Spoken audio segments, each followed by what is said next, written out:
Ladies and gentlemen, it's that time again. It's time for the J. Craig 5, maybe 10-minute movie review. Hey, welcome to Movies Over Coffee. I'm Jay of the J. Craig Podcast. If you haven't done so already, click the subscribe button, like, and follow us. Check out all our movie reviews as well as of our podcast.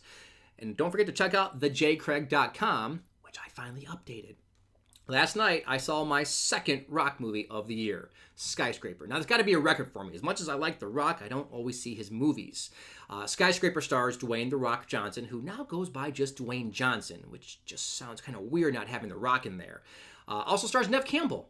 Wow, where have you been, Neve? Haven't seen her in a while. And then a bunch of people who I recognize but not too familiar with. So it stars the villain or the Asian businessman / criminal in The Dark Knight. And it also stars a lispy villain guy who you've seen before. I'm not too familiar with him. I don't know where I've seen him before, but I do recognize him. That's as much as I can go as far as recognizing some of the talent. It's directed by Rawson Marshall Thurgood. I'll say that one with me. Rawson Marshall Thurgood. It just kind of rolls off the tongue there, doesn't it? He's directed movies like Dodgeball. More comedic movies, but this is a big departure for him, and now it's a straight-up action movie, but he does have some good directing talent. Now, what's the movie about? Skyscraper is about a man trying to save his family from a burning building.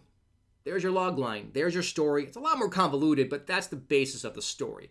Now, you can't talk about this movie without talking about Die Hard. There's a lot of direct correlations here. I wouldn't call it a remake or a reboot or it's just like Die Hard in many ways and different in many other ways. In Die Hard, Bruce Willis is a cop who is trapped in a building, in way over his head, and now he's got to save his wife and save himself.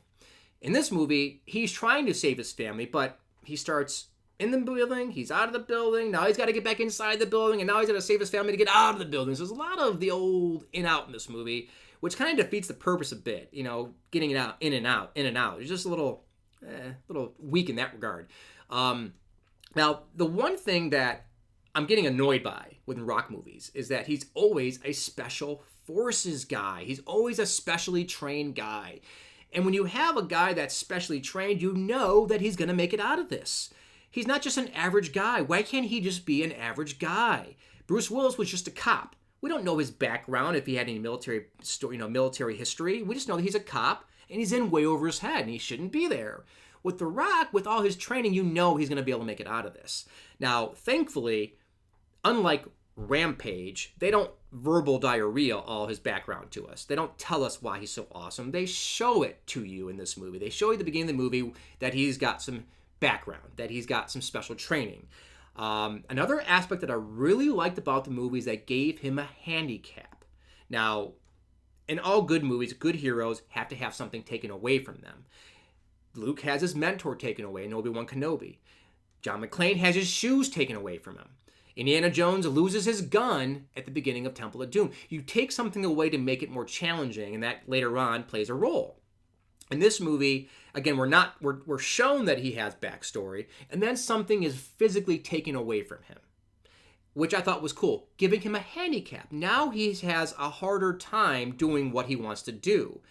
It's not hard enough, but he still gives him some challenges, some obstacles now that he has to overcome that aren't as easy if he didn't have the handicap. So that I thought was a good touch. I wish he was just a normal guy, though. But other than that, I thought the screenplay was better than I expected. They put a lot of time and effort, obviously, into the design of the building. By the way, the skyscraper, the Pearl, is its own character. It's a pretty cool building. It's the largest man-made structure in the world.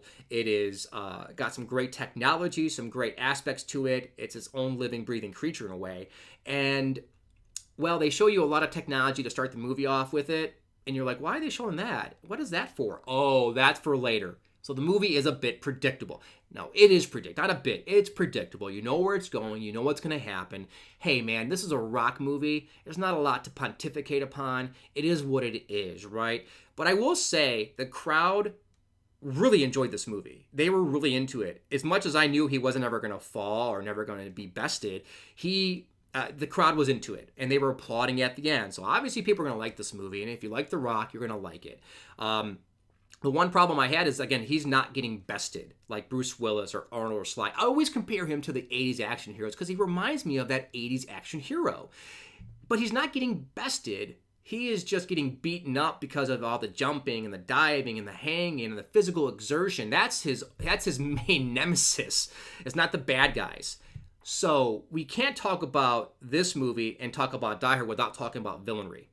This guy is no Hans Gruber. Well, let's face it, not many villains are of the caliber of Hans Gruber. But this guy just doesn't have it. He is, he's a physical guy. He is got the Scandinavian accent. So, they're trying to go for kind of a Hans Gruber, but he's not the brains of the operation. In fact, I don't even think he's the real bad guy. I think the real bad guys, the real villains are off screen. He is just a hired gun, a hired hand. So he is not a very good villain. But he poses problems, and that's the whole point of the story. Overall, I enjoyed the movie as much as I could. It's not a great movie. It's not half bad. It's not half good, so it's kind of in between. So I would definitely give it a run of C. It's watchable. It's entertaining. The fact that they show you that he's got background, the fact that they give him a handicap and pull something away from him, I thought there was some good stuff going on. And the fact that he was trying to save his family, there's some good elements in there. I thought Nev did a great job with her role, and the kids did a good job. They weren't annoying like kids can be. Yeah, they can be annoying in movies, and they're not that annoying. So there's a lot of good stuff in the movie, and it's half good. So if you go see it, you're probably going to enjoy it because you're going to see a rock movie. You know what you're getting involved with, right? So go check it out, and if you like it, let me know what you think about it in the comments. And don't forget to hit the subscribe button, like and follow us, and check out our other videos.